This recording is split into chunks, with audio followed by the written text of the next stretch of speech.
하나님은 살아계십니다. 네, 추석 명절인데요. 어젯밤에 보니까 달이 굉장히 동그랗게 환하게 예쁘게 잘 떴더라고요. 여러분 추석 명절 음식 잘 드셨나요? 네, 우리 앞뒤 저에 계신 분들에게 남은 3개월도 더 주님과 동행하며 건강합시다. 이렇게 인사하겠습니다.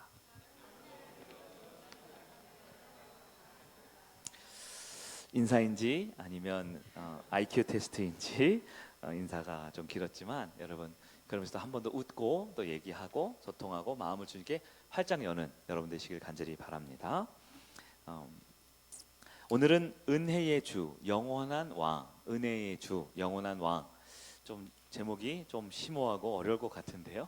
말씀을 통해서 예수님을 꼭 만나는 여러분 되길 바랍니다. 예나 지금이나 사람들에게 가장 중요한 관심사는 먹고 사는 문제입니다. 뭘 먹고 어떻게 살아가는가, 이게 참 중요하죠. 특히 우리 한국 사회에서는 옛날부터 굉장히 또 어려웠던 시절, 이 자리에 계신 우리 나이가 지긋한 분들은 또 과거 힘들고 어려웠던 시절, 그리고 최근에 이게 윤택하지만 세계 10위 안에 6위 안에 드는 잘 사는 선진국이라고 하지만 여전히 또 먹고 사는 문제로 힘들어하는 이 시대. 그래서 우리 한국말에는 이 먹고 사는 문제, 특히 먹는 것에 대한 이 애환과 서름이 참 많이 녹아 있다 그러더라고요. 언어학자들의 말에 따르면. 그래서 우리 아주 어렸을 때 불렀던 동요 중에 우리 아이들이 부르는 동요에 산토끼라는 동요가 있어요. 산토끼. 토끼야 토끼야 산속의 토끼야 겨울이 오면은 무얼 먹고 사느냐, 이런 동요가 있어요. 이거 알면 옛날 사람입니다. 근데 이게 참 서정적이고 구슬픈 그런 동요 같지만 내용을 보면 더 슬퍼요. 토끼야 토끼야 산속의 토끼야 겨울이 오면은 무얼 먹고 사느냐. 그 어린 아이들의 눈에 그 토끼가 먹을 게 없어서 굶어 죽을까 봐 걱정을 해야 하는 그런 것이 동요 중에 있는 거죠. 가족을 영어로 하면 패밀리라고 하죠. 섬긴다, 함께 동역한다, 이런 뜻인데요. 우리 한국말로는 우리가 주는 표현으로는 가족이라는 표현 중에 식구라는 표현이 있습니다. 식구가 뭐예요? 밥 먹는 입만 쳐다보고 사는 거예요. 다 서로 입만 쳐다보고 입이 몇 개인지. 그래서 우리 한국 사람들이 뭘 먹나 보니까 우리 한국 사람 많이 먹죠. 보니까 한 해가 지나가면 나이를 먹습니다. 여름에는 더위를 먹습니다. 잘못한 사람 있으면 욕을 먹습니다. 아주 나쁜 사람은 남의 돈을 횡령해 먹습니다. 그렇죠? 그리고 바지가 끼면 바지도 먹는다 그러더라고요. 하여튼 다 먹는 것 같아요. 이게 먹는 게 중요한 시대에 있죠. 사람 성격도요, 먹는 것으로 우리가 많이 표현한다고 하잖아요. 사람 성격이 먹는 겁니다. 뭔가 굉장히 사람이 구두쇠 같고 굉장히 자기밖에 모르고 굉장히 그런 사람 보면 뭐라고 표현해요? 저 사람 짜다 그러죠. 짜다고 표현하잖아요. 맛으로 표현하는 거예요. 사람을 맛으로 먹는 걸로. 어떤 사람 굉장히 당차고 야무진 사람 있으면 뭐라 그래요? 저 사람 맵다, 이런 표현을 하죠. 굉장히 사람이 맹숭맹숭하고 그냥 좀 이렇게 엉성한 사람 보면 뭐라 그래요? 네, 그렇죠. 그 외국인들이 한국어를 배울 때 이 사람들은 식인종의 후예인가? 사람들이 표현할 때 맵다, 짜다, 싱겁다 이렇게 표현한다고 하잖아요. 인사도 어떻게 합니까? 식사하셨습니까? 그러죠. 요즘에는 조폭 같은 사람들이 그러지만 옛날엔 다 그랬죠. 저도 그런 것 같아요. 저도 청년 보면 밥은 먹었어? 이렇게 물어보게 됩니다. 네, 이게 사실 외국에는 굉장히 신뢰라고 하더라고요. 미국 사람들 아침 안에 Did you have a breakfast? 물어보면 어떻게 해요? 네가 내 아침 먹는 걸 왜 물어봐? 이렇게 생각하겠죠. 왜 밥 먹는 걸 물어보지? 할 것 같아요. 가까운 나라 일본이나 중국만 가도요, 밥 먹었냐 이렇게 물어보면 굉장히 당황해한다 그러더라고요. 그리고 우리 젊은 사람들 있죠. 우리 밥 한 번 먹자 이렇게 얘기하죠. 그건 뭐예요? 적당히 헤어지자라는 뜻이잖아요. 적당히 우리 나중에 밥 한 번 먹자, 이거는 지금은 뭔가 하지 말자는 얘기잖아요. 근데 일본 사람이나 이런 사람들은 그러면 이제 다이어리를 꺼낸대요. 그리고 언제 밥을 먹어야지, 어디서 먹어야지 계획한다 그러더라고요. 아마 우리 한민족의 배고픈 과거의 역사, 요즘에는 잘 공감이 안 가지만 하여튼 우리 젊은 세대도 요즘에는 다 밥이 주제가 되고 있습니다. 예수님 당시에도 그랬어요. 네. 먹는 문제 아주 중요하죠. 그리고 먹는 것을 그냥 먹는 게 아니라 어떻게 잘 먹고 어떻게 잘 누리는가가 아주 중요했습니다. 오늘 본문에 우리가 읽은 이야기는 오병이어 사건이에요. 여러분 잘 아시죠? 오병이어. 오병이어는요, 예수님이 나왔던 성경 기록이 마태, 마가, 누가, 요한복음, 이 네 가지 복음서를 뭐라 부르죠? 사복음서라고 그러죠. 여러분 사복음서에 예수님이 기적을 행하시는데요. 학자들이 연구해 보면 마태, 마가, 누가, 요한복음에 있는 걸 다 모아 보면 예수님의 기적이 약 35가지 이적이 나온대요. 35가지 흩어져 있죠. 그런데 마태, 마가, 누가, 요한복음에 모두 다 공통적으로 다루고 있는 이야기가 딱 하나밖에 없대요. 그 하나가 바로 오늘 본문의 오병이어 사건입니다. 왜 오병이어 사건이 다 기록되어 있을까요? 워낙 뭐 몇만 명이 기적을 보았으니까 대규모 이적이기도 하지만 예나 지금이나 먹고 사는 문제, 먹는 문제가 참 중요한 이슈고, 그 가운데 단지 우리는 먹는 문제를 보지만 더 깊은 의미를 우리는 알아야 한다라는 것입니다. 오늘 말씀의 내용은 먹는 기적이에요. 그냥 보리빵 5개, 물고기 2마리 가지고 남자만 5,000명, 여자와 아이, 노인, 우리 미취학, 우리 2층에는 이한이까지 안 셌거든요. 그 당시에 사람 수로. 다 합치면 한 2만 명 이상 되는 사람들이 많은 것을 먹었다라는 기적이지만, 그것은 단순한 작은 소재일 뿐이고 실제 주제는 마찬가지로 예수님 만난 사람들 얘기입니다. 예수님 만나서 너무나 풍성해졌다. 예수님 만나서 진정한 영원한 삶을 꿈꾸게 되었다. 바로 예수님에 대한 이야기입니다. 우리 예수님은 어떤 문제가 있으면 그 찔끔 해결해 주는 분이 아니에요. 우리 예수님의 완전한 하나님의 속성상 문제를 대충 해결하거나 반쯤 해결하거나 대충 찔끔 해결하는 분이 아니에요. 예수님이 정말 만나주시고 역사하면 완전한 해결을, 완전한 풍성함을 주시는 하나님이심을 기억하길 바랍니다. 예수가 만난 사람들, 우리가 지금 3번째 말씀 보고 있는데요. 저희 가족들은 목사님 설교가 너무 길어요, 그렇게 얘기를 하는데 제가 몇 주 설교를 안 했으니까 좀 모아서 조금 더 그렇게 하도록 하겠습니다. 오병이어 한번 말씀 한번 보도록 할게요. 5절 말씀 보니까요, 오늘 본문 요한복음 6장 5절 말씀을 보니까요, 예수께서 눈을 들어 큰 무리가 자기에게 오는 것을 보시고, 이렇게 시작합니다. 큰 무리가 자기에게 오는 보시고. 여러분 영화나 드라마를 보면요, 가끔 이런 장면 있죠. 그냥 이렇게 주인공의 시선에 따라 이렇게 쫙 화면이 펼쳐지는 거 있죠. 주인공에게 쫙 펼쳐 있는 거예요. 그 영화 같은 걸 한번 생각해 보세요. 이 추석 때 영화 보셨는지 모르겠어요. 우리 청년들이 오늘 그 천박사 테마 연구 뭐 그 영화, 하여튼 뭐 중요한 거는 강동원이 잘생겼대요. 잘생긴 강동원 영화를 보러 가자고 오늘 저녁에 얘기를 하던데, 아무튼 그 영화의 한 장면인데요, 이 주인공의 얼굴은 안 나옵니다. 다만 그의 시선이 쫙 펼쳐져요. 넓은 광야의 시선을 딱 따라가는데 저기서 웬 몇천 명, 몇만 명의 무리가 이렇게 쫙 몰려오는 걸 보여줍니다. 영화 같은 데 보면 이렇게 막 중국 영화를 보면 이렇게 광야에 이렇게 말 타고 막 군인들이 막 오는 거 있죠. 약간 그런 장면 아닐까? 수만 명의 사람들이 몰려와요. 근데 이때 예수님의 마음이 어땠을까? 제가 5절을 보면서 계속 묵상을 해보니까요, 요한복음은 없는데요, 마가복음에 이런 표현이 있어요. 6장 34절 보면요, 예수께서 나오사, 이게 오늘 본문의 마가복음입니다. 병행 본문이라고 하죠. 예수께서 나와서 큰 무리를 보시고 그 목자 없는 양 같음으로 인하여 불쌍히 여기사, 이렇게 했습니다. 예수님께서 모여드는 사람을 보고 불쌍한 마음, 긍휼한 마음, 저들이 굶어 있구나, 굶주려 있구나라는 걸 보셨어요. 말씀 후반부에 나오지만 단지 저들이 저녁 식사를 못 먹어서 배가 고프구나를 보고 계신 게 아니에요. 저들에게 진짜 생명이 없구나, 진짜 소망이 없구나, 단지 오늘 하루 먹고 사는 문제로 힘들어하는 저들이지만 사실 그들의 내면 깊은 곳에 진짜 영원한 풍성함과 영원한 생명을 주고 싶은 그 참 목자 예수님의 마음을 보게 됐어요. 시간이 어느 때인지 보니까요, 저녁 때래, 날이 저물어 갑니다. 날이 저물어 가요. 가로등이 없죠. 자동차 헤드라이트가 없죠. 요즘에 휴대폰으로 이렇게 막 비추긴 하는데 그런 것이 없어요. 장소는 빈들입니다. 황무지예요. 아무것도 없습니다. 아무것도 없어요. 10절 말씀을 잠깐 보니까요, 예수께서 이르시되 사람들로 앉게 하라 하시니 그곳에 잔디가 많은지라 사람들이 앉은 수가 5,000명이더라. 마태, 마가, 누가복음 공통점입니다. 이 5,000명은 누구냐? 20세부터 60세까지의 성인 남자를 말합니다. 성인 남자를 말해요. 죄송하지만 우리 여성분들, 그리고 20살이 안 된 우리 미성년자 혹은 고령층은 세질 않았어요. 또 너무 죄송한데 혹시 외국인분들, 이방인분들도 세지 않았어요. 여러분 없었겠습니까?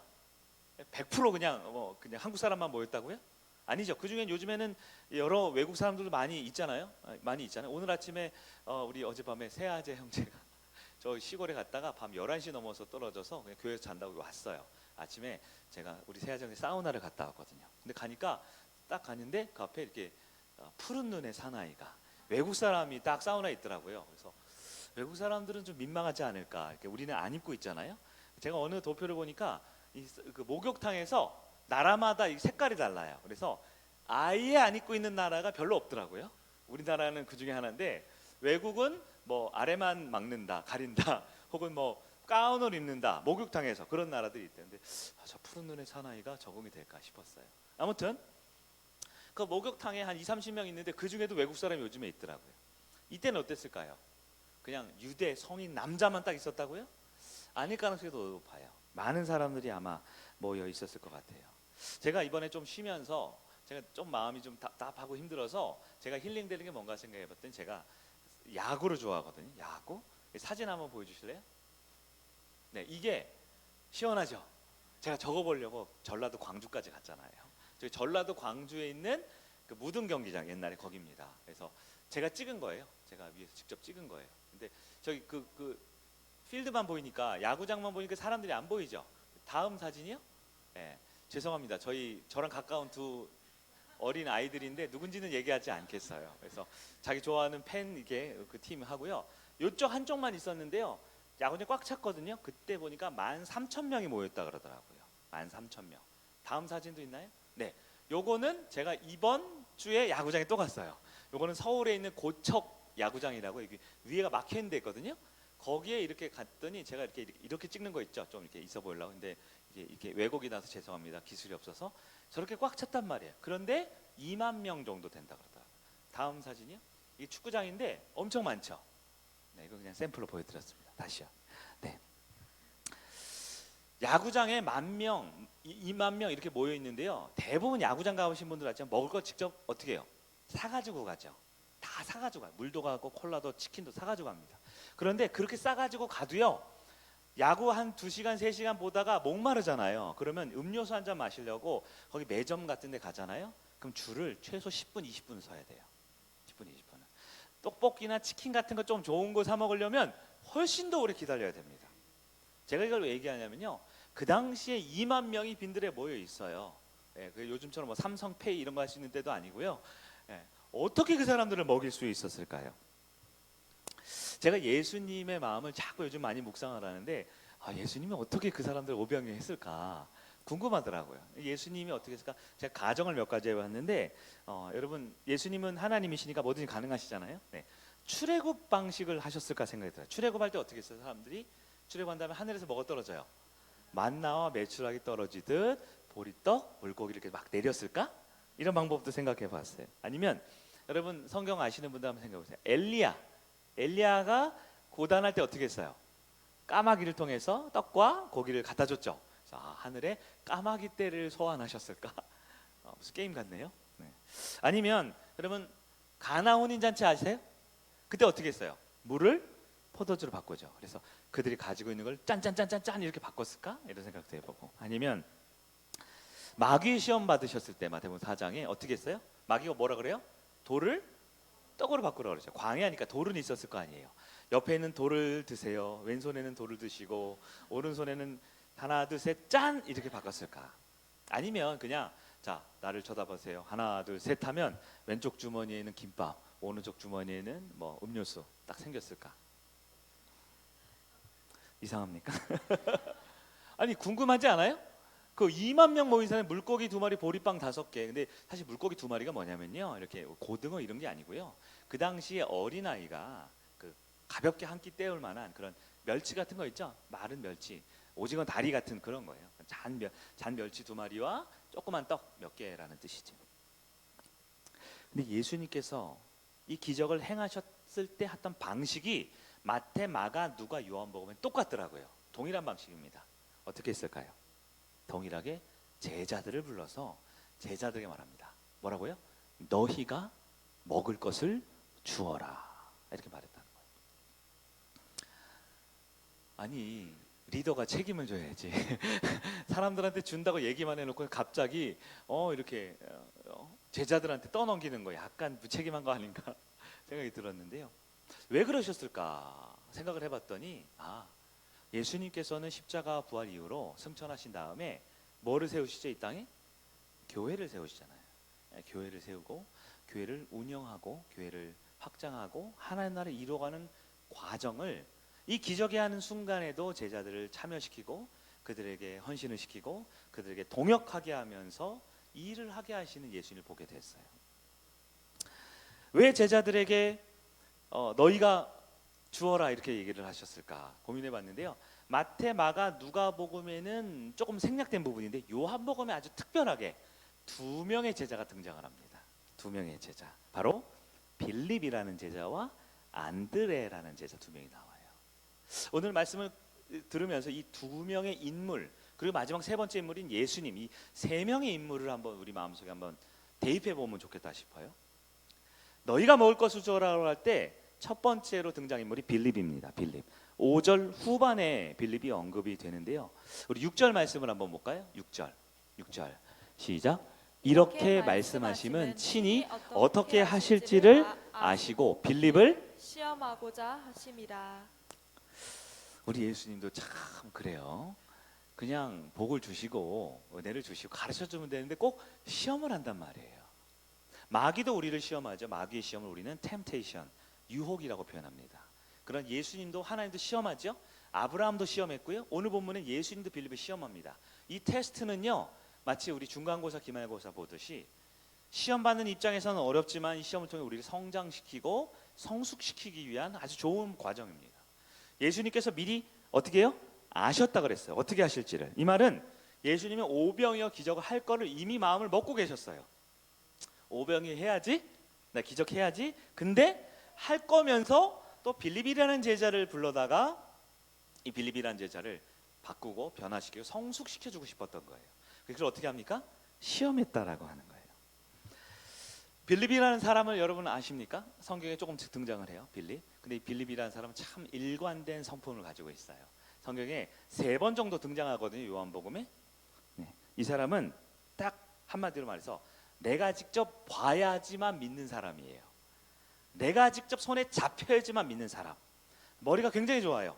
계산을 잘합니다. 합리적이에요. 논리적이에요. 똑똑한 사람이에요. 근데 이 사람은 내가 직접 해야만 하는 사람 있죠. 그런 사람입니다. 이 빌립에 대해서 요한복음 1장에 나오는데요. 맨 처음에 예수께서 빌립을 부르셔요. 그 본문은 제가 설명으로 대신할게요. 빌립을 부르시고 이 빌립의 친구 중에 나다나엘이라는 사람이 있어요. 이 사람도 이렇게 야 예수님께 한번 가보자. 예수님 좋은 분이야 할 때 이 나다나엘이라는 사람이 그 유명한 말을 하죠. 나사렛에서 무슨 선한 게 나겠어.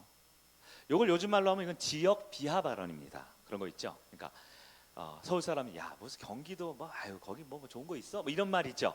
뭐 성남 저 시골에 뭐 좋은 거 있어 뭐 상대원동 뭐 뻔하지 뭐 이런 얘기입니다. 이런 말 쓰면 안 되는 거예요. 나사렛에서 예수님이 나사렛 출신이잖아요. 선한 게 있겠어라고 말할 때 빌립이 그 유명한 말 여러분도 또 아는 말이에요. 뭐라 그러죠? 요한복음 1장 46절이네요. 본문 있나요? 예, 나다넬 이르되 나사렛에서 무슨 선한 것이 날 수 있느냐? 빌립이 대답하여 이르되 와서 보라 하니라. 와서 보라. 단순합니다. Come and see. 예, 되게 단순하죠. 우리가 보통 이 표현을 언제 쓰냐면 전도할 때 많이 쓰는데요. 사실 문맥상 따지면요, 이 말은 뭐냐면요, 빌립이 와서 보라고 하는 게 아니라 빌립이 자신의 신앙을 간증했어야 돼요. 아니야, 예수님은 이런 분이야. 하나님이 이런 분이야. 라고 우리로 따지면 간증을 해야 되는데 빌립은 뭐 하냐면 초청을 하는 거예요. 야, 네가 직접 와서 네 눈을 보고 결정해. 보고 결정해. 라는 거예요. 빌립은 뭐가 중요해요? 보는 게 중요한 사람입니다. 보는 게. 한 가지 예를 더 들까요? 요한복음 14장 8절 얘기인데요. 이 본문이 뭐냐면 예수님 최후의 만찬 때입니다. 예수 최후 만찬 때 제자들을 딱 불러다 놓고 야, 나 이제 아버지께 올라갈게. 그리고 내가 거처할 곳, 너희가 영원히 거처할 곳을 준비할게 라고 말을 합니다. 그때 빌립이 뭐라 그러냐면 우리에게 하나님 아버지를 보여주소서 이렇게 말을 해요. 한번 볼까요? 요한복음 14장 8절 네, 빌립이 이르되 주여 아버지를 우리에게 보여주옵소서. 그리하면 족하겠나이다. 빌립 뭐가 중요해요? 하나님을 보여달라는 거예요. 그럼 어떻게 했다고요? 족하겠다. 이 말은 뭐예요? 지금은 내 눈으로 하나님 못 봤으니까 만족하지 못한다라는 거죠. 이때 예수님이요 굉장히 화를 냅니다. 9절에 보면 9절은 없죠. 아 있네요. 9절. 우리 미디어 팀이 확실하게 준비됐네. 시작. 읽어볼게요. 시작. 예수께서 이르시되 빌립아 내가 이렇게 오래 너희와 함께 있으되 내가 나를 알지 못하느냐. 나를 본 자는 아버지를 보았거늘 어찌하여 아버지를 보이라 하느냐. 예수님께 말하죠. 내가 곧 하나님인데 나를 보면 아버지를 본 거지 뭘 자꾸 보여달라 그래? 라고 뉘앙스를 제가 약간 짜증을 냈는데 예수님도 약간 좀 성내셨던 것 같아요. 이렇게 오래 알죠? 이렇게 빌립은 어떤 사람이냐? 봐야지만 믿는 사람이에요. 나다니엘 데려올 때도 그랬고요. 하나님 얘기할 때도 그랬고요. 지금도 어떻게 해요? 빌립이 뭐라고 합니까? 7절 볼까요? 7절? 7절 오늘 보면 7절입니다. 시작. 빌립이 대답하되 각 사람으로 조금씩 받게 할지라도 200데나리온이 떡이 부족하리이다. 이 한 데나리온은 여러분 요즘으로 따지면 그냥 일용직이 아니고요. 대기업 정규직에 하는 1급을 말합니다. 그러니까 뭐 이렇게 저렇게 따지면 200데나리온은 거의 뭐 한 반년에서 1년 정도 대기업 다니는 회사원들의 연봉 정도는 있어야 하는데 각 사람을 어떻게 한다고요? 조금씩 받게 할지라도. 빌립은 어떤 사람이냐면 어떤 문제가 딱 벌어지면 바로 머리가 팽팽 돌아갑니다. 계산 삐리삐리삐리 계산하는 사람 있죠. 먹을 사람이 몇 명이고 그중에 돈 낼 사람이 몇 명이고 그러면 얼마를 걷어야 되고 계산을 막 합니다. 그리고 내린 결론이 뭐예요? 예수님 이거 안 돼요. 안 돼. 지금 입이 몇 개인데 우리 입이 몇 개고 뻔하잖아요. 이 사람도 어려운데 돈 낼 사람 몇 명 없어요. 안 됩니다. 네, 불가능하다고 해결할 수 없다고. 근데 여러분 이렇게 빌립이 생각하는 건 굉장히 일반적인 겁니다. 상식적인 거예요. 합리적인 생각이죠. 문제가 생기면 우리는 계산을 해야 돼요, 안 해야 돼요? 해야 되죠. 돈 낼 일 있으면 우리 계산을 해야 되잖아요. 근데 산술적이고 계산적이고 논리적 판단하는 건 우리 인간에게 보편적으로 주어진 삶이지만 내 수준을 넘어서는 일을 만날 때는요. 내 한계를 넘어서는 일을 만날 때는요. 아 이거는 딱 봐도 야, 이거는 내가 할 수 있는 일이 아니네 라는 일을 만날 때는요. 우리는 그 계산하는 걸 멈춰야 돼요. 판단하고 논리적으로 따져보는 걸 멈춰야 돼요. 왜냐하면 빌립은 지금 눈앞에 자기가 200데나리온이나 필요합니다라고 말하는 그 대상, 내 눈앞에 있는 그 주님을 보지 못하고 있기 때문에 그런 거예요. 빌립은 내가 봐야지만 믿는 사람인데요. 내 눈앞에 직접 보고 있는 예수님을 보고 있음에도 그분이 내 앞에 있음에도 그분을 눈으로는 보는데 제대로 못 보고 있는 것이지요.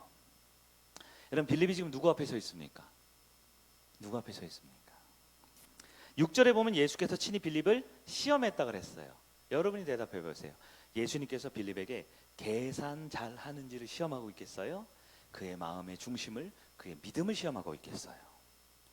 네. 어쩌면 이 말씀이 이 빌립의 모습을 우리에게 적용해 봤으면 좋겠어요. 저에게도 빌립 같은 모습이 너무 많거든요. 여러분 지금 우리 누구 앞에 서 있습니까? 누구 앞에 서 있습니까? 네. 눈앞에 있는 예수를 보지 못하고 예수 너머에 있는 수많은 문제들, 환경들, 어려움들 논리적으로 해결되지 않아서 계산 아무리 굴려봐도 안 되겠느냐는 그런 복잡한 상황들만 쳐다보면 답이 안 나오지요. 예수님께서 우리에게 시험하셔요. 여러분에게 믿음을 시험합니까? 계산 잘하는지를 시험합니까? 나에게 지금 예수님께서는 무엇을 원하고 계실까요? 빌립은 예수님이 이미 기적 행하신 걸 다 봤습니다. 봤어요. 여러분 요한복음 아주 특별한 복음서예요. 요한복음은 이 헬라인 유대인의 헬라인 전 세계 사람들이 썼기 때문에 그 유대인의 완전수는 12라고 했죠. 12제자, 12지파, 뭐 12죠. 이 헬라인들에게 완전수는 7이라 그랬어요. 일주일 다니잖아요. 7일. 그래서 요한복음은 예수님의 말씀도 7번 나옵니다. 가상 7원 나오고요. 기적도 딱 7개만 소개해요. 많은 기적 7개를 딱 소개해요. 근데 그 7개 중에 4번째가 오병이었는데 첫 번째 기적 요한복음 2장에 나온 가나온 잔치 때 빌립이 있었어요. 거기 있었어요. 요한복음 4장 때 왕의 신하가 병이 들었죠. 고절할 때 예수님께 말씀만으로 고쳤어요. 그때 빌립이 거기 있었어요.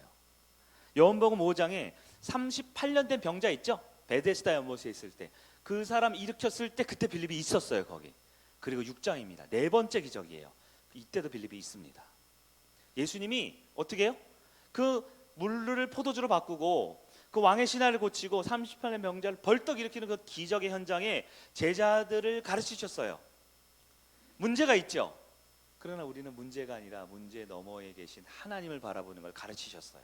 그리고 예수님 앞에 빌립이 딱 섭니다. 그리고 예수님이 500여 기적을 딱 기적을 행하실 때 일부러 빌립을 불러다 놓고 빌립아 어떻게 하면 좋겠니라고 그를 시험해요.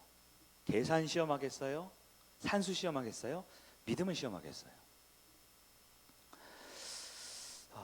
빌립의 마땅한 반응이 뭐였을까? 저도 한 빌립 하는 사람으로서 빌립은 이렇게 했어야 돼요. 예수님 제 판단으로는 딱 저 머리 좋은 거 아시죠? 계산 잘하잖아요. 200데나리온 갖고도 어렵습니다. 그러나 주님은 하실 수 있습니다. 라고 말을 했어야 될 것 같아요. 참 똑똑한 사람이고 합리적인 사람이고 계산 잘하고 유능한 사람이에요. 그러나 눈앞에 계신 예수는 못 보는 중에 있는 것입니다. 여러분 하나님을 믿는다고 하는 많은 사람들이요 무엇을 믿는가 우리 한번 생각해 봐야 됩니다. 하나님 믿는 게 뭡니까? 그냥 막연히 어딘가 계셔서 언젠가 복 주시고 언젠가 나를 구원해 주실 그 막연한 분으로 믿고 있습니까?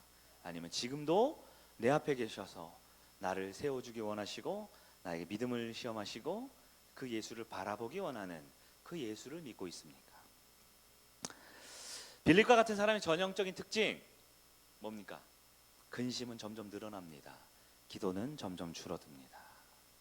걱정과 염려와 판단과 계산은 점점 많이 해서 머리가 터질 것 같아요. 그러나 기도는 그 질과 양이 현격히 떨어져서 어느 순간 되면요 기도하지 않고 있습니다. 이게 빌립과 같은 사람이에요. 이때 분위기를 환기시키기 위해서 두 번째 등장인물이 짠 하고 등장을 합니다. 바로 안드레입니다. 보면 8절과 9절 상반절까지 한번 읽어볼까요? 8절 9절 시작. 제자 중 하나 곧 시몬 베드로의 형제 안드레가 예수께 여짜오되 여기 한 아이가 있어 보리떡 5개와 물고기 2마리를 가지고 있나이다. 아멘. 여러분 빌립은요 예수님이 물어봐서 답했어요. 그러니까 갑자기 그냥 이렇게 있는데 갑자기 예수님 물어보니까 화들짝 놀라가지고 어떻게 할래? 그러니까 막 머리를 쓰다가 자기 나름의 계산을 했어요. 근데 빌립은 물어봤으니까 대답을 했는데 안드레는 보통 요한복음에 3번 나오거든요. 안드레는 안 물어보는데 말을 합니다. 보통 이런 사람 있죠. 이 사람들인데 불쑥 끼어 들어가 자기 할 말하는 사람. 네. 보통 조금 부정적으로 오지랖이 넓다라고 하기도 하고 굉장히 적극적인 사람입니다. 네. 안드레도 굉장히 일관된 인물이에요. 요한이 특별히 이 두 사람을 집중시킵니다. 안드레는 요한복음 1장에 예수님 제자 중에 제일 첫 번째 부름받은 게 안드레입니다. 베드로보다 더 빨리 부름받아요. 안드레가 부름받았죠. 1장에 보면 안드레가 누굴 데려오냐면 자기 형제 베드로를 예수님께 데리고 갑니다. 안드레는 이 초청과 전도의 은사가 있어요. 시키지 않았는데 전도주의는 아닌데 갑자기 누구 데리고 온 사람 있죠? 갑자기 누구 데려온 사람 이렇게 데리고 와요. 그리고 9절에 보면 어디죠? 12장에 보면요. 12장에 보면 이런 부분이 있어요. 예수님께 예배하러 온 한 헬라인 이야기가 나옵니다. 성경에 잘 안 알려준 부분이에요. 예배하러 온 헬라인이 있는데 이 사람이 빌립에게 찾아와요. 근데 빌립이 안드레한테 소개해서 안드레가 이 사람 데리고 예수님께 데리고 갑니다. 그러니까 안드레는 어떤 사람? 시키지 않았는데 말 시키지 않았는데 먼저 말하고 사람들 데리고 다니면서 이렇게 한 사람. 오늘 본문에도 안드레가 그럽니다. 예수님 심각하게 빌립을 시험하려고 얘기하는데 불쑥 끼어들어서 예수님 여기 물고기 2마리 보리떡 5개 가진 어린아이가 있습니다 라고 끼어들어요. 목회자가 좋아하는 사람입니다. 좀 부지런한 사람 있죠. 능동적인 사람. 그리고 낄 때 안 낄 때 다 끼는 사람 있죠. 이렇게 막 끼면서 뭔가 하려는 사람이에요. 칭찬해야 합니다. 교회에 필요한 사람이에요. 근데 어떤 사람은 반면 이렇게 다리 딱 꼬고 팔짱 끼고 가만히 앉아서 안 된다 어렵다 이렇게 말하는 사람들 있죠. 저는 그런 사람들보다 이 안드레가 좀 더 호감이 가요. 이 안드레는 할 수 있는 건 웬만큼 시도해보는 사람입니다. 그럼 우리는 오늘 말씀의 결론으로 안드레와 같은 열심을 갖자. 아멘 할렐루야. 이렇게 할까요? 근데 그렇지가 않아요. 9절 하반부를 보실까요? 또 여기서 반전이 나오잖아요. 9절 하반부입니다. 시작. 그러나 그것이 이 많은 사람에게 얼마나 되겠사옵니까? 뉘앙스를 하면 이게 얼마나 되겠어요 하는 거 있죠. 혀를 끌끌 차면서. 안드레가 누굽니까? 마지막 순간에 사람 데려온 것도 잘했어요. 오병이어를 주님께 드리는 것도 잘했어요. 근데 막판에 어떻게 해요? 막판에 믿음을 잃어버려요. 막판에 현실에 무너집니다. 저는 사실 이 안드레 굉장히 공감이 많이 가요. 왜냐하면 제가 안드레 같은 유형의 사람인 것 같아요. 노력하는 사람, 직진하는 사람, 올인하는 사람 있죠. 그거는 어느 정도 괜찮은데 하다가 어떻게 돼요? 노력하고 열심히 하지만 현실의 벽이 딱 높으면 어떻게 해요? 주저앉아 버리는 거예요. 만만치 않은 변하지 않는 현실을 보면 열심히 한다 하다가 아유 근데 이게 되겠어 하면 스스로 무너지는 그런 유형인 것 같아요. 여러분은 어떤 사람이에요? 빌립과 같은 사람입니까? 안드레 같은 사람입니까? 제가 봤을 때는 우리 성도들은 마찬가지예요. 빌립과 안드레 그 어디 중간쯤에 우리는 다 있어요. 네. 정말 우리 옛말에 손가락 하나 까딱 안 하고 말만 하는 사람 있죠. 근데 이건 좀 잔인한 말입니다. 어떻게 손가락 하나 까딱 안 하겠어요? 지금 다 까딱 해보세요. 까딱은 했잖아요. 근데 이게 뭐예요? 오죽하면 오죽 주변 사람들 너무 답답하다. 넌 진짜 아무것도 안 하고 말만 하냐면 그런 사람들을 말해요. 잔인한 편이죠. 손가락 까딱 안 하고 빌립처럼 계산만 하고 안 된다 하는 사람은 없겠죠. 근데 하여튼 그런 유형의 사람부터 이쪽 끝에는 그냥 무조건 한번 해봅시다 했다가 조금만 안 되면 확 주저앉아가지고 아니 우리 망했어 우리 안 돼 이렇게 주저하는 사람 중 어디 중간 가운데 저는 왔다 갔다 해요. 빌립도 됐다가 안드레도 됐다가 어쩌잔 말입니까? 제자 2명이 나왔는데 둘 다 상태는 차이가 있지만 결국은 똑같아요. 제자들에게는 해결할 능력이 없습니다.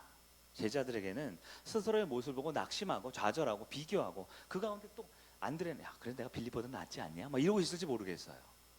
그런 이 말씀은 분명합니다. 복음의 메시지는 분명해요. 우리는 답이 없다라는 거예요. 우리는 해결할 수 없어요. 이야기의 클라이막스로 가야겠죠. 이 두 제자의 반응을 보신 예수님의 모습이 오늘 말씀에 원래 주어진 주제입니다. 예수님은 제자들의 모습을 다 들으시고 나서 이제 기적을 행하시지요. 기적을 행하시죠. 오병이의 기적을 행하셔요. 근데 먼저 뭐라고 하냐면 10절 다시 한번 10절 볼까요? 10절 있나요? 네, 책을 한번 읽어보세요. 6장 10절 시작. 예수께서 이르시되 이 사람들로 앉게 하라 하시니 예수님께 뭐라 그랬다고요? 이 말은 뭐냐면 그냥 하지 않고 또 역시나 기적을 행할 때 제자를 통해서 합니다. 일단 2만 명 오와 열을 갖추고 아니면 우리 오후 때도 있다가 뭐 속으로 모임하겠지만 이렇게 뭐 남녀 섞어서 뭐 아이들 섞어서 뭐 많이 먹는 사람들만 하지 말고 뭐 이렇게 적절하게 목자도 세우고 잘 앉게 하라고. 저 같으면 하나 야 너네 좀 가만히 좀 있어. 믿음 없는 것들 내가 다 알아서 할게 할 텐데 그러지 않으셔요. 빌립과 안드레 포함해서 12명의 제자에게 또다시 사역을 맡깁니다. 또다시 기여할 수 있는 헌신할 수 있는 기회를 주셔요. 너희가 앉게 하라는 거예요. 여러분 근데 앉게 하는 것도 보통 일 아니죠? 네? 그 수많은 사람들을 앉게 해요. 그리고 물고기 동아리 보리빵 5개로 기적을 베푸셨어요. 모두 먹이셨습니다. 어떤 방식으로 먹이셨을까요? 아까도 제가 막 상상을 했지만 요한이 좀 얄궂어 이럴 때 보면 생략을 해버립니다. 어떻게 나는 좀 궁금한데 안 알려줘요. 그래서 그게 아주 중요한 영적인 의미가 있어요. 뭐냐면 어떻게 오병이의 기적이 있었느냐 우리는 알고 있지만 그 기적의 내용은 잘 모르잖아요. 왜냐하면 요한은 그 기적에 초점을 맞추고 싶은 게 아니라 기적을 행하시는 분에게 우리의 시선을 집중하기를 원하고 있는 겁니다. 기적을 행하시는 분이 바로 우리에게도 기적을 행할 수 있는 분이기 때문에 그런 거예요. 어떻게 기적 행했어? 그럼 우리도 그렇게 3, 4, 5 모여 이렇게 앉아 5와 열을 갖춰 아니면 뭐 뒤를 돌아 앉아 아니면 남녀끼리 앉아 이런 방법에 우리의 마음을 빼앗기지 아니하고 이런 방법에 우리 신앙과 목양이 끌려가지 않고 방법이 중요한 게 아니라 내용이 중요한 게 아니라 기적이 아니라 기적을 행하시는 분이 바로 오늘 우리에게도 은혜를 줄 수 있는 바로 그분이라는 것을 집중시키고 있다라는 거예요.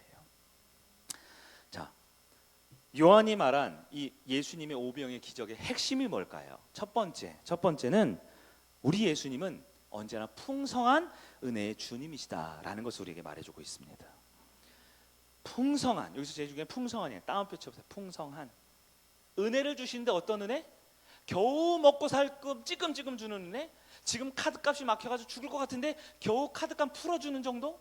너무 배고픈데 그냥 물 한 모금? 그냥 밥 한 삼각김밥 하나? 오늘 우리 삼각김밥 먹는데 그거 하나 먹는 은혜가 아니에요. 우리 주님은 언제나 어떤 은혜? 풍성한 은혜 주는 주님이에요. 사복음서 모두 동일하게 강조하고 있고 요한은 특별히 2번 더블로 강조합니다. 더블로. 11절 볼까요? 11절. 본문 11절. 예수께서 떡을 가져 축사하신 후에 앉아있는 자들을 나눠주시고 물고기도 그렇게 그들의 원대로 주니라. 그들의 무엇대로? 원하는 대로. 원하는 대로. 여러분 원하는 대로 먹는다라는 것이요, 요즘도 그렇지만 정말 뷔페 식당 좋은 데 가면 어떻게 해요? 진짜 막 내가 좋아하는 것대로 그냥 가득 채우죠. 원하는 대로. 이런 거야. 근데 교회에서 안 그러잖아. 야 적당히 먹어. 네가 목자인데 어디 많이 먹으려고. 야 양보해. 야 흘리지 마.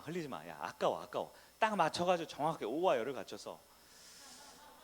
제가 그러나 보네. 굉장히 공감 많이 하시네. 야 남기지 마. 야 뭐 치지 마. 이렇게 그러지 않았다는 거야. 그들이 어떻게 한 대로?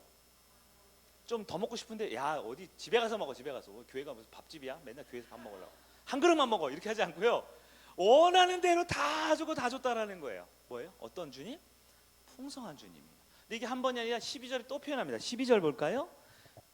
그들이 배부른 후에. 우리는 이게 평범한 표현 같지만 그 당시에는요, 배가 정말 꽉 찰 정도로 풀로 가득 찰 정도 배불렀다는 거예요. 원하는 대로 줬는데 배도 다 불렀어요. 근데 중요한 게 뭐냐면 남는 조각이 12광주리가 남는데 12절에 특별히 뭐래요? 남는 조각을 거두고 버리는 것이 없게 했다 그랬죠. 왜 없게 했을까? 아까워서? 되팔려고?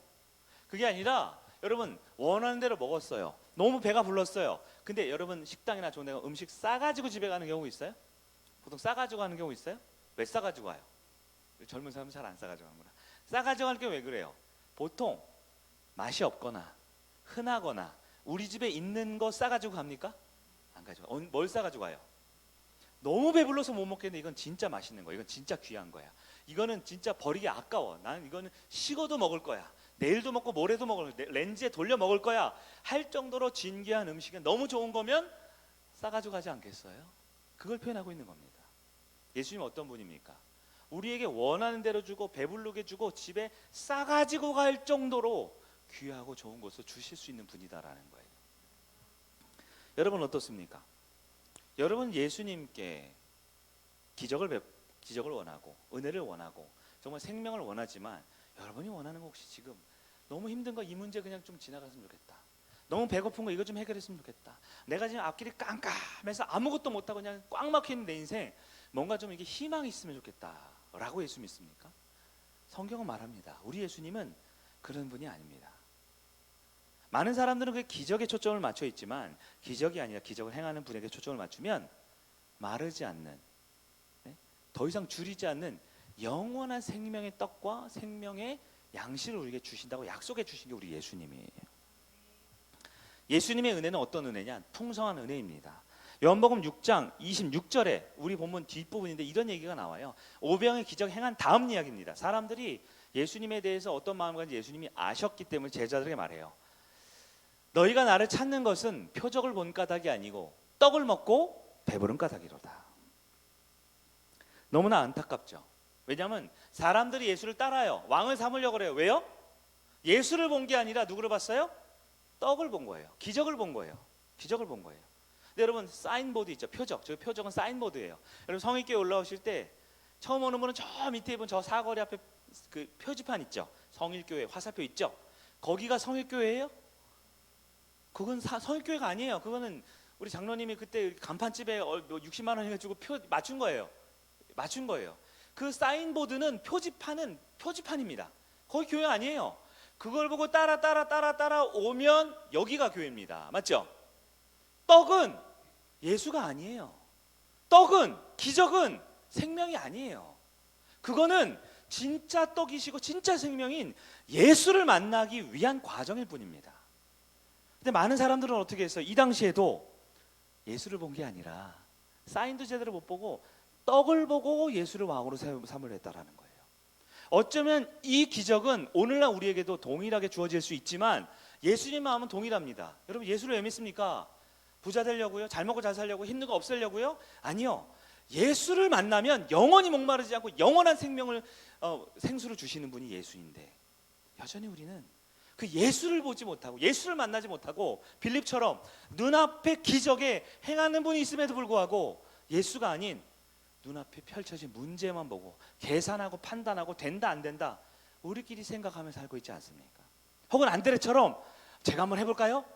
자기 의와 열심은 있는데 조금 하다가 현실의 벽 앞에 근데 안 되겠네요. 이걸 뭐 되겠어요? 이걸 가지고 주저앉아 있지 않습니까? 예수님께서 6장 35절에 이렇게 말합니다. 오병이어 기적은 끝났지만 이게 사실 결론이에요. 35절 같이 봅니다. 시작. 예수께서 이르시되 나는 생명의 떡이니 내게 온 자는 결코 줄이지 아니할 터이요 나를 믿는 자는 영원히 목마르지 아니하리라. 아멘. 사랑하는 여러분, 예수가 주는 떡이 아니라 예수님 자체가 영원한 생명의 떡임을 믿으시길 바랍니다. 우린 예수를 만나야 합니다. 예수를 믿어야 돼요. 예수를 따라야 됩니다. 그것이 영원히 목마르지 않고 배고프지 않는 생명의 길입니다. 오늘 본문에 두 제자가 나왔어요. 바로 우리의 모습입니다. 저의 모습이에요.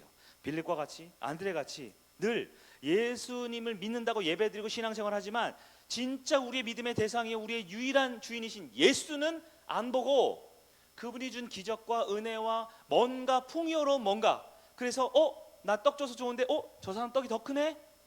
저 사람 떡에 콩고물도 발라있네? 남들 떡 보고 속담 할까요? 남의 떡이? 그런 건 잘 아셔요. 생명의 떡 예수는 모르고 남의 떡이 더 커 보이는 걸 어떻게 그렇게 저의 얘기죠. 우리 얘기죠. 여러분, 많은 성도들이 예수를 믿고 기독교를 생활하고 교회를 다니는데 정말 예수가 주는 그 표적, 그 사인보드에만 마음을 혼쩍 뺏긴 채 진짜 예수를 못 만나고 돌아가면 안 되는 거예요. 예수는 풍성한 은혜의 주님이십니다. 두 번째 주제는요, 예수님 진정한 하나님 나라의 왕이다라는 겁니다. 진정한 하나님 나라의 왕이다라는 거예요. 오늘 보면 14절을 볼까요? 14절. 우리 다음 세대 친구들 이제 말씀 거의 끝났어요. 조금만 기다리면 됩니다. 14절 시작. 그 사람들이 예수께서 행하신 이 표적을 보고 말하되 이는 참으로 세상에 오실 그 선지자라 하더라. 중요해요. 사람들이 뭘 봤어요? 표적을 봤죠. 정확히 우리는 뭘 봐야 돼요? 예수님을 봤어야죠. 아주 요한이 이 부분을 적나라하게 써놓은 거예요. 그냥 보면 예수님 표적 봐야지, 우리도 봐야지, 기적 봐야지, 교회 다니고 복 받는 거 봐야지. 복 받는 게 아니라 복의 근원 대신 예수를 봐야죠. 근데 이 표적을 보고 그 선지자다, 구약에 있는 표현이에요. 15절에 어떻게 합니까? 그러므로 예수께서 그들이 와서 자기를 억지로 붙들어 임금 삼으려는 줄 아시고. 왜 억지로 붙들어요? 황금 알을 낳는 거위 아시죠? 그 거위를 우리는 사랑하고 존경하고 모셔요? 아니죠. 붙들어요. 왜? 황금 알을 낳으라고. 예수님 지금 황금 알을 낳는 거위처럼 된 거예요. 억지로 임금이면 추대하고 높여고 존경해야 되잖아요. 억지로 붙들어요. 왜요? 또 떡내나, 또 떡내나. 내가 상어를 가져올 테니까 상어를 한번 크게 만들어봐 라고 말하면서 예수를 기적의 능력의 왕이 아니라 능력의 종으로 삼으려고 하는 거죠. 다시 혼자 어디로 갔어요? 산으로 갔대요. 또 제가 혼자 있으면서 묵상했잖아요. 왜 산으로 가셨을까? 왜 산으로 가셨을까? 예수님은 아셨습니다. 이런 방식으로는 세상을 통치할 수 없다라는 걸. 물고기 2마리와 보리떡 5개, 너무나 중요한 기적입니다. 마태마가 누가 보면 다 써 있어요. 중요한 기적입니다. 그러니 이 기적의 본질은 예수님이 놀라운 기적으로 우리를 배부르게 해주신다가 아니고요. 예수께 나오는 자는 영원히 목마르지 않고 영원히 굶주리지 않는다라는 생명의 떡이신 예수를 붙들어야 된다라는 것을 우리가 가르쳐주고 있었어요. 그런데 한 번 떡 주고 한 번 빵 주고 한 번 밥 주는 것으로는 세상을 통치할 수 없는 걸 예수님은 아셨어요. 칼과 창으로는 세상을 지배할 수 없는 걸 아셨어요. 잠시 먹는 것 해결하고 잠시 고통 해결하는 건 예수님이 원래 하려는 게 아니었던 거예요. 우리 예수님의 의도는 뭐였을까요? 예수님의 방식은 십자가 위에서 우리 죄를 위해 죽는 방식이었습니다. 산 위에서 무슨 기도를 하셨을까요? 하나님, 저들은 나를 떡 주고 빵 준다고 나를 왕으로 삼으려 하네요. 그럼 이건 가지요. 시대가 가고 왕들은 바뀌고 정치인도 바뀌고 세상의 권력과 돈과 쾌락은 다 바뀌지만 하나님이 진정히 왕이심을 이들이 알게 하기 위해 내가 십자가에 죽는 방법을 선택해야겠습니다. 그걸 기도하셨을 것 같아요. 스토리는 이렇게 끝납니다. 여러분 영화 보면 끝이 좀 찝찝한 영화 있죠. 주인공이 어떻게 확실하게 해결 안 하고 이렇게 먼 길을 이렇게 쭉 혼자 멀리 이렇게 걸어가고 있어. 막 이렇게 끝나. 어쩌라는 거야? 막 이런 거 있죠. 저는 이 본문을 보면서 늘 마음이 좀 답답했어요. 예수께서 이렇게 기적을 행하시고 짠! 콘서트 같은 거 열지 않으시고 팬 사인회 안 하시고 산으로 쓸쓸히 올라가셨대요. 이제 우리가 봐야 할 차례인 것 같아요. 우리가 빌립이고 우리가 안드레잖아요. 원래 빌립은 예수가 앞에 있지만 예수를 못 보고 문제만 봤어요.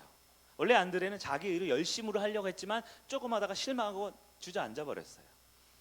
그러나 예수의 기적을 경험하고 예수의 말씀을 들은 우리는 조금 달라져야겠죠. 두 가지 적용을 해보고 싶습니다. 예수님은 나에게 진정한 생명의 떡입니까? 아니면 예수님 나에게 주는 떡만 바라보고 살아갑니까? 성경은 예수가 우리 영원한 생명의 떡이라고 말합니다. 둘째, 예수가 진정한 나의 왕이십니까? 아니면 진정한 능력과 기적과 힘이 센 나의 종으로 여기고 있습니까? 말씀을 정리해 보도록 하겠습니다. 많은 성도님들이요, 명절이지만 예수님을 만나려고요 교회에 옵니다. 예배를 드립니다. 목장 예배에 참여합니다. 그러나 안타깝게 우리의 현실은 우리가 정말 만나러 오신 그 예수님은 못 만나고 사람들과 문제와 어려움만 잔뜩 듣다가 돌아가는 경우가 있어요. 그러면서 예수는 보지 못하고 예수가 보였던 그 사인 그 떡만 바라보며 예수 잘 믿으니까 우리 사업장 좀 잘 됐으면 좋겠다. 예수 잘 믿으니까 우리 자녀 좀 성공했으면 좋겠다. 예수 잘 믿었으니까 내 인생이 꽉 막힌 거 좀 해결했으면 좋겠다라는 그 떡만 바라보며 살고 있지 않은가 우리 한번 돌아봐야 할 것 같아요. 그러나 예수님은 이미 떡이 아니라 자신의 모든 것을 내어주셨습니다. 십자가 위에서 자신의 생명을, 영원한 생명을, 그리고 이제 예수가 주는 떡을 바라보는 인생이 아니라 예수를 바라보면 우리의 남은 모든 삶을 주님이 친히 책임지신다 약속하셨습니다. 우리 성일교회 안에도 수많은 간증들이 있어요. 예수를 붙들었더니, 예수만 바라봤더니 예수님 책임져줬던 수많은 간증과 기쁨의 소식들이 있습니다. 여러분, 이제 예수님 한 분이면 된다라는 다시 믿음의 고백을 할 수 있는 여러분 되길 바랍니다. 또한 예수님의 진정한 나의 왕으로 알라딘 요술램프 지니처럼 전지전능한 나의 종이 아니라, 요술램프 지니는 전지전능하죠. 다 할 수 있죠. 근데 결국은 종이잖아요. 예수님은 그런 분이 아니죠. 예수님 나의 유일한 왕이시지요. 내가 원하는 걸 해결해주는 해결사가 아니라 그분의 완벽한 뜻을 나를 통해 이루어주시는 하나님의 진정 자녀된 삶을 살아야 되잖아요. 어거스틴이 마지막에 이 말씀이에요. 어거스틴이 이 말씀을 했습니다. 오병이어 기적은 하나도 특별하지 않다. 왜냐하면 지금 이 땅에 살아가는 매일의 삶이 오병이어 기적보다 더 큰 기적이기 때문이다. 예수님이 지금도 이 땅을 다스리시고 우리에게 필요한 걸 채워주시고 우리 같은 사람을, 나 같은 사람을, 저 같은 사람을 하나님 앞에 설 수 있게 해주신 것, 이것이 오병이어 기적보다 수만 배 더 큰 놀라운 기적이다 라고 표현했어요. 저는 100% 그것에 동감을 합니다. 그때만 있었던 기적이 아니라, 우리는 그 기적이 아니라 기적의 주인이신 예수를 바라보고 예수를 믿을 때 우리에게 기적이 상식이 되는 여러분, 기적이 상식이 되는 교회, 기적이 상식이 되는 우리 성일 가족 되기를 예수님의 이름으로 축원합니다.